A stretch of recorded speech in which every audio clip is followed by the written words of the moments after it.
Greetings and welcome back. We are now chapter 7. I'm doing my math here, 13 chapters. We are at the halfway point, right? And we come out from this chapter, we'll be in the second half of the course. Have you ever gone to a school play where one of your siblings or favorite relatives were, was a participant? And the chances of one having the lead role are not high, right? Only one person can have a lead role, but that's not who you're going to see. That's not who you're going to see. So you're not paying as close attention to the prominent player as a result, and it makes this section here a little funny for Americans because as Americans, we do not pay as close attention to what I would say the lead player is in this region because of the war on terror, right? As we go through this section, you're going to notice one or two otherwise bit players as much more prominent. In fact, turn to page 276 as we look into South Asia. We look at South Asia, and as soon as you see the page, you're gonna the nation of India is gonna jump out, right? The nation of India is gonna jump out. The world over, the most influential of the region. It's the world's largest democracy, right? Uh, and this is also a region, I would add to a region after geographers delimit it as the smallest of the world's regions. But as you look at the map, you're going to notice some important actors in America's war on terror, kind of making India seem not as significant. And you look and see Pakistan and Afghanistan jumping out. Let's take a look what's up ahead here with this particular chapter. Take a look at some heads up terms and some of the objectives here. Mughals and the Muslims in the area. Sikhism, related to Hinduism, the dominant religion in India. The Dravidians, as far as we know, the earliest inhabitants of India. Caste order. This is a division of Hindus into four main characters. The untouchables. These are the lowest lowest rung of those four major categories. Jainism. These are as an offshoot of Hinduism. The British East India Company. They pursued trade with the East Indies. Kashmir, this is a state of India, the India Muslim majority, which I spend a lot of time on. In fact, I remember a comment one time about this. I don't know why this girl asked me this, but one of my live classes, she said, "Professor, is Kashmir going to be on the quiz?" And a fellow looked over at her. He said, "You've got to be kidding. He's only mentioned it 600 times." I think it was the number he used. So just saddle up for that. Indira and Rajiv Gandhi. Indira Gandhi, strong woman, right? We like to talk about strong women.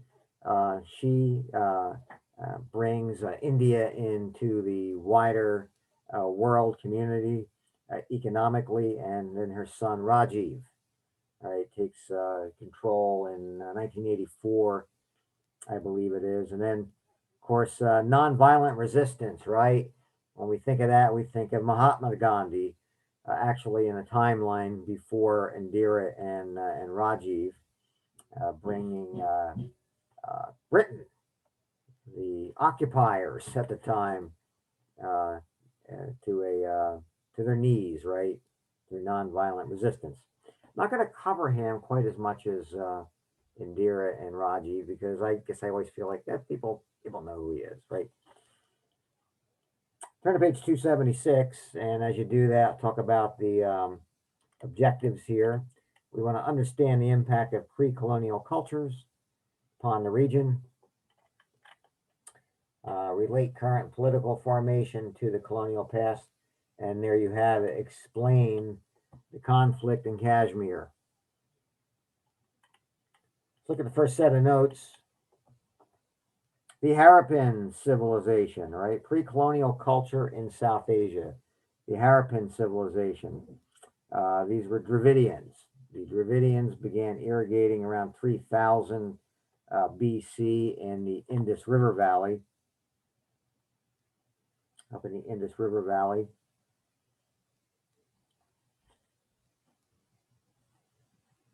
There's no written heritage of these folks. However, archaeologists have been able to glean a lot through ruins that were left. The Hindus and the caste system, the caste order. Well, the Harappan and the Aryans imposed this. They imposed it. The Aryans pretty much brought myths. One of the many Hindu texts, the Vedas, with them, along with them, probably from Central Asia, maybe Russia, modern day Russia, and this leads to Hinduism. The caste order, the Aryans imposed it. At the top of the ladder, we have the priests or the Brahmins at the top of the social ladder. Then you have the warriors and rulers, second on the ladder. And then your common merchants and artisans. And at the bottom of the ladder, social ladder, the untouchables. The untouchables, these are the servants seen as disgusting and revolting. And if you want to take a look at true democracy, perhaps, you look no farther than India. The untouchables actually have seats in the Indian Congress, right? A certain amount of seats. Many invasions. Well, I'm getting ahead of myself here. Buddhism and Jainism. Let's look at Buddhism and Jainism. Buddhism founded in the Ganges River Valley about 500 BC in response to aspects of Hinduism. Buddha was initially a Hindu.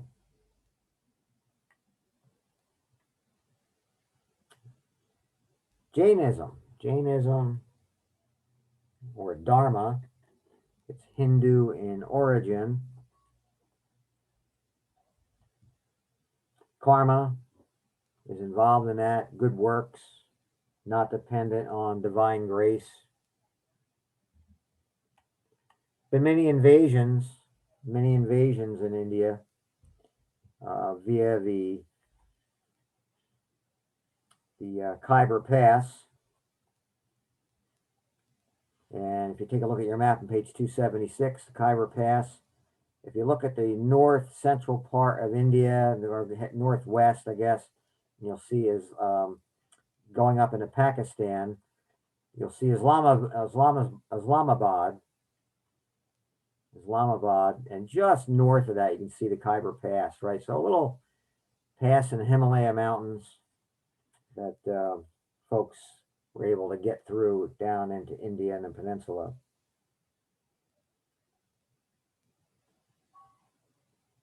Mountain isolation and island openness. Afghanistan became a mountain refuge. For ethnic groups. The Pashtuns in the south. Pashtuns were basically Sunni Muslims. Pashtuns in the south. The Indo-Aryan Buddhists of Ceylon. Ceylon, of course, is modern-day Sri Lanka. If you take a look at the bottom, the peninsula of India on your map on page 276, you can see very boldly there Sri Lanka. And there they developed a civilization based on rice. Muslims gradually controlled ocean trade routes around the Maldives Islands. The Maldives Islands, just to the southwest of the Indian Peninsula. You can barely see them. You can barely see them. This is the Maldives too. Before I want to get it, a little FYI here. The Maldives have become solidly Muslim. The addition to this is 2012, the addition to this book. But 2004, I had mentioned last time the tsunami, the 2004 tsunami emanating out of Indonesia, Sumatra, in Indonesia. It pretty much submerged half of the Maldives Islands at one time. If you were flying in to India from the south, you could see the Maldives Islands, but not anymore. And the big fear there is another tsunami, right? You get the picture.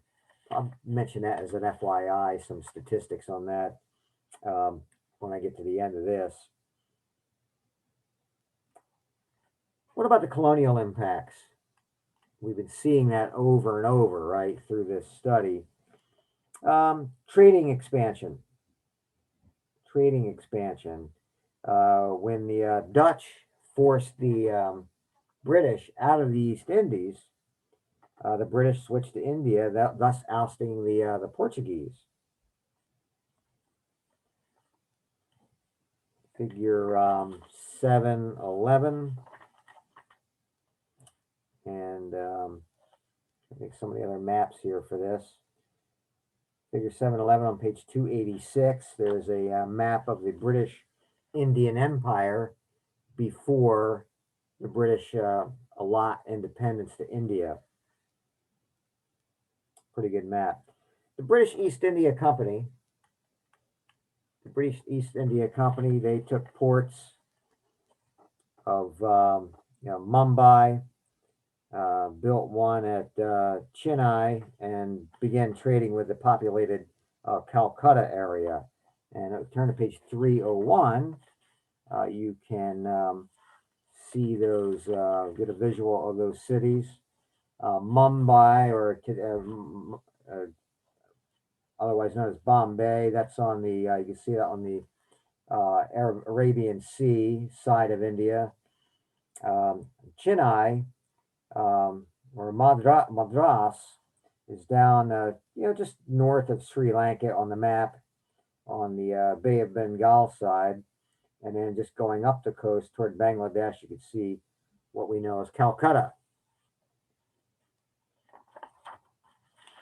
Let's dig a little deeper into the British Indian Empire. 1857, you have the First Independence War. First Independence War was a major revolt of Indian sepoy troops. And as a result of that, the British take full control in order to put down the uprising. What are the effects of this? Well, the British set up the British Indian Empire, or otherwise known in the Indian tongue, the British Raj government. The region entered into the global economy in the late 1800s with the export of Indian cotton. And this sets off negative trade imbalances. Basically what they were doing there, the British had a mercantile system where they were concentrating on, they wanted to concentrate on exports, getting exports, natural resources out of India back to Great Britain and into Europe, where there were wealthier markets. With cotton, they were spending more on imports than actual exports. So basically setting off negative trade imbalances. The British imperial rule ruled greatly, impacting the geography of the peninsula, altering the landscape for usage. Railroads were built to move troops. Going back to that Sepoy, Indian Sepoy troop uprising, naturally, as you would expect, that got the British Raj government a little anxious about more uprisings, so they were building railroads to be able to get around quicker to put down any subsequent uprisings, therefore tearing up a lot of the landscape. And you have our friends in Afghanistan. Okay, the British created it in the late 1800s to act as a buffer against Russian expansion. I mentioned earlier that when were looking at that section, that the Russians didn't colonize; they just picked off neighbors, right? And they actually invaded Afghanistan much later in 1979. But the British could sense could sense those possibilities, right? And you can see Afghanistan on page 301, the inset map there at the northwest corner of our particular region of study this week.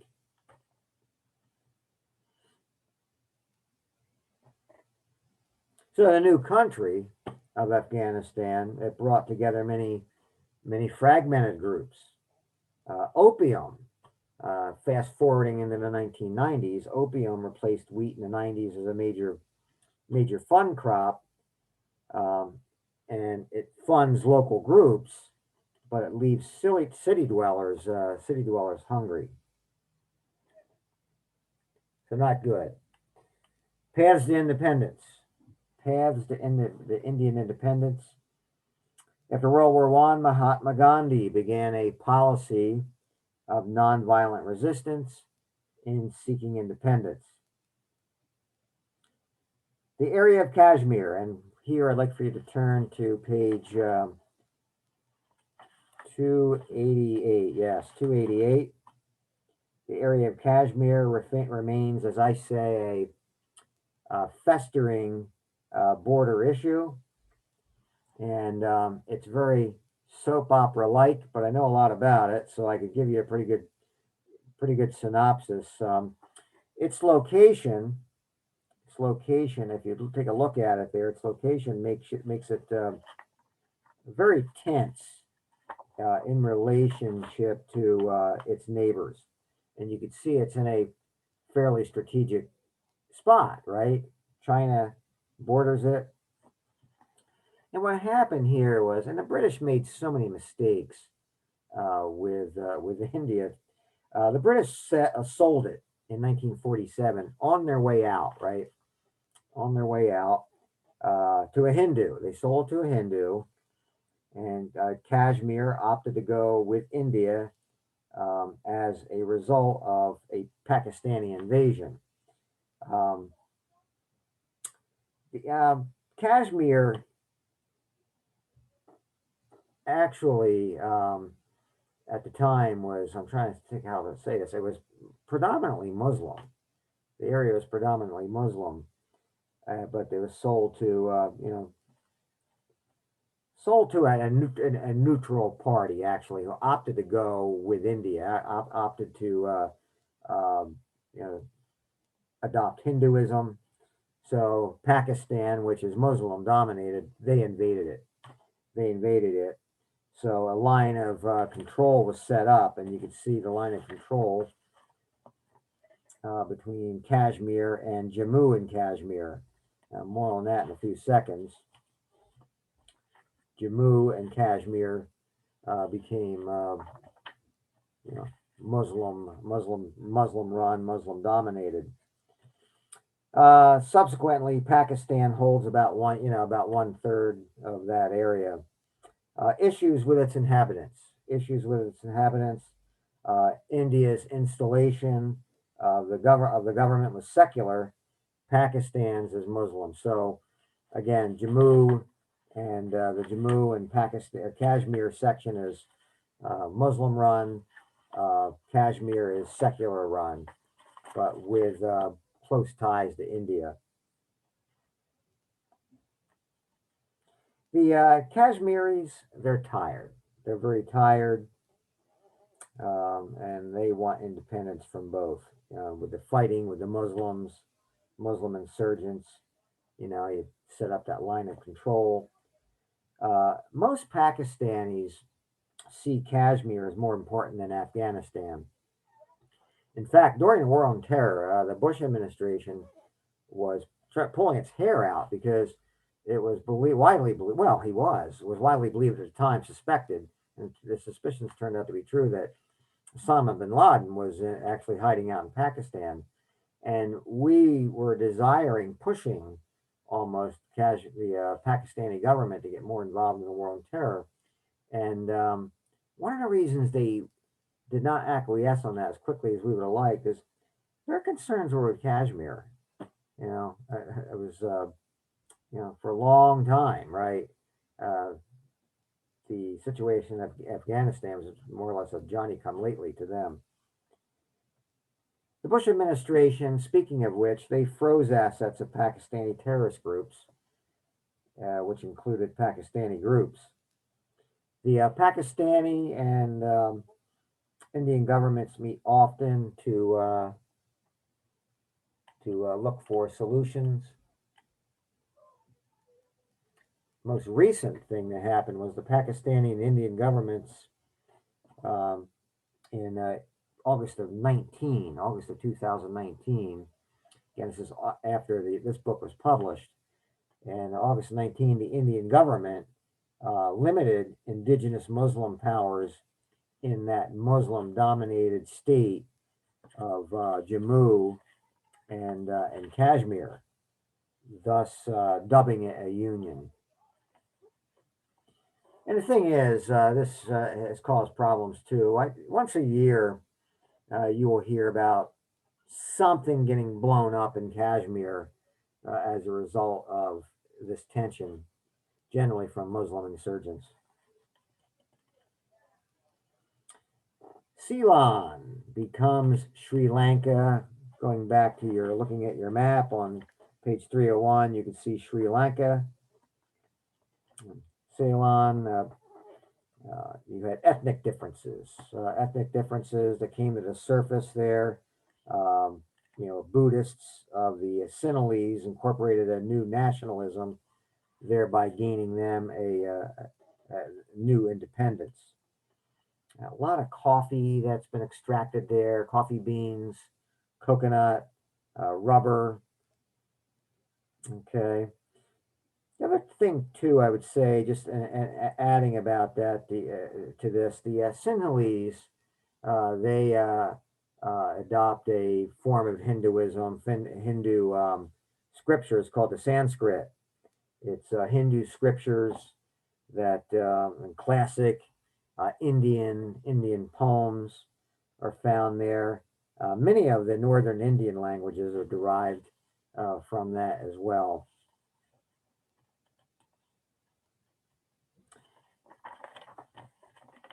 India's economic policies. India's economic policy after independence, after the British left, their major goal was to make India a self-sufficient industrial power. So what they did was, in order to do this, they hit foreign competition with higher tariffs and export taxes. So in both the federal and state government, seats are set aside by proportion for scheduled castes and tribes, and for example, including the untouchables, which I touched on earlier. No pun intended. 1966 to 1977, Indira Gandhi and emerges as a prime minister, and in 1984 to 1989, her son Rajiv. Indira and Rajiv respectively encouraged a green revolution. We looked at that last time in Southeast Asia. And maybe even more importantly, they opened up the economy to world economic forces. Famines ended, right? Good things, right? Good stuff. Famines ended. Election costs, believe it or not, were hurtful to the economy. Election costs and huge subsidies took the country into debt. A lot of government spending on poverty maybe did not go as far as they needed to with free markets. unleashing people from government dependence and so forth. 75% of India's exports go to the Persian Gulf. India's they're the third largest cotton producer in the world, and it makes them therefore an economic player. Since Hindus do not eat meat, they are a leading meat exporter. Lastly, I just want to touch on. I'd like for you guys to look for. I look at your map on page 301. I do want to talk about Pakistan briefly here before we stop, and Bangladesh. Pakistan, of course, we're talking about them a little bit here, just underneath of Afghanistan, and then Bangladesh toward the right hand side of the map in the blue. Pakistan and Bangladesh, what I wrote about them is they're both predominantly Muslim, but Bangladesh is a secular republic, while Pakistan's still an Islamic republic, currently under military rule. Both are among the world's poorest countries, occupying much of the delta created by the Ganges and Brahmaputra rivers. More than half of the Bangladeshi labor force is engaged in farming. Much of the country is at or near sea level, making it vulnerable. The Bay of Bengali there, making it very vulnerable to seasonal flooding and ocean surges during tropical cyclones. While agricultural production has grown in Bangladesh, it has not kept pace with population growth. Pakistan is similarly dependent upon agriculture, and as you can see the map there, much of the country's best farmland. Um, that too is owned by just a small number of wealthy people. And lastly, the physical landscape results in Afghanistan, Nepal, and Bhutan. You can see Bhutan and Nepal straddling the Himalaya mountains there. They are isolated from global economic activity. Afghanistan and Nepal have struggled with recent internal strife. And as we know, Afghanistan has a protracted civil war, which followed a failed Soviet invasion of the country in 1979. The hardline Taliban rose to power in the 1990s, but their support of Al Qaeda, Osama bin Laden's agency, prompted a US led invasion that brought a new government into power in 2004. And then the Maldives Islands, just off the peninsula of India, kind of scary stuff going on there. The island and Sri Lanka too. I would include Sri Lanka with this. Um, they're actually better connected to the world global economy than Nepal, Bhutan, Bangladesh, and Pakistan. But the problem there is, and I touched on this earlier, is if there's another tsunami or something like that, they're going to have some issues there. So there's some concerns about the existence of those two. Just to give you a numerical um, uh, picture, quantitative picture of this, 35,322 confirmed deaths in Sri Lanka due to that 2004 tsunami. 7,000 more were displaced. In India, over close to between 12 and 13,000 deaths and between 600 and 7,000 displaced people. Okay, and like I said, these Maldives Islands, half of it is completely submerged. In light of time today, I'm going to spend a little more time on this, I believe, on this lecture. I gave you guys a cause and effect chart, uh, kind of wrapping all this up of South Asia. Right, I would advise you to go over that, especially for you visual types. And let's take a look at what's up ahead.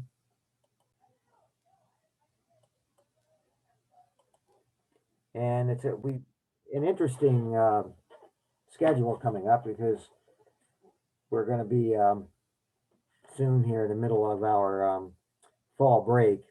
Your reading will be pages 288 and 289, point and counterpoint about the Pakistan India issue surrounding, you guessed it, Kashmir.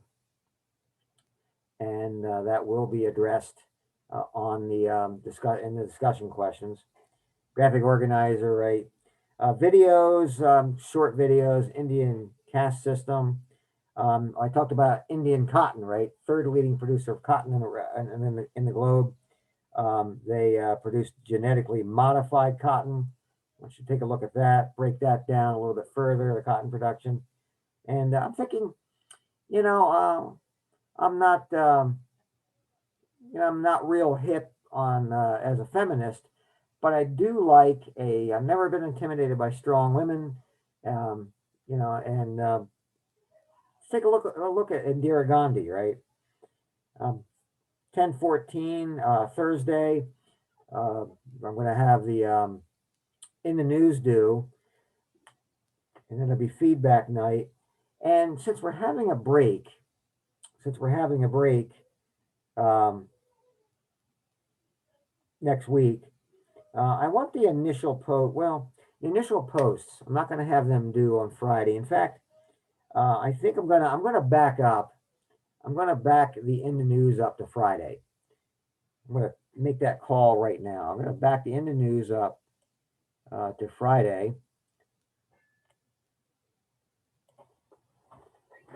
and then we will resume play when we get back the initial posts. The initial posts will be due at midnight on October the 20th. Okay, and then we'll be back to our regular flow Sunday. The response posts will be due. Okay. Quiz on Monday, and then we begin chapter 8. We're out of the tunnel, onto the field, second half. We'll start looking at another hotspot, global hotspot, Northern Africa and Southwest Asia. Questions, comments, concerns, you know how to get a hold of me. And yeah, there you have it. And you guys have a great fall break, and I will talk to you next time.